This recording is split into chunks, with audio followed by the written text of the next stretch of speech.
ያቅዱ እመቤቴ ማርያም ሆይ የነጭ ውርጭ ወገን የሚሆን በረዷ የምድሯ ጥፍጣፊ ሆነላት በመዳን ሰረገላ የታነጽሽ የምስጋና ቤት አንቺ ነሽ በማለት ያወድሳታል።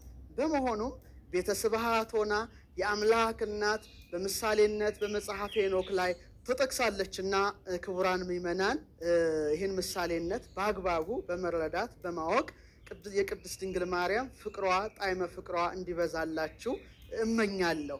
በመቀጠል ወደ ሁለተኛው የአምላክ እናት ምሳሌ ወደ ፔካ እንሸጋገራለን። አባታችን ሄኖክ ቅድም እንዳየነው ቤተ ስብሐት የምስጋና ቤትን ከተመለከተ በኋላ በመቀጠል ቅድስት ድንግል ማርያምን በፔካ መስሎ ይገልጻታል እና በተለይ አምሳልነቷን በመጽሐፈ ሄኖክ ምዕራፍ 5 ከቁጥር 23 እስከ 26 አንብቡት።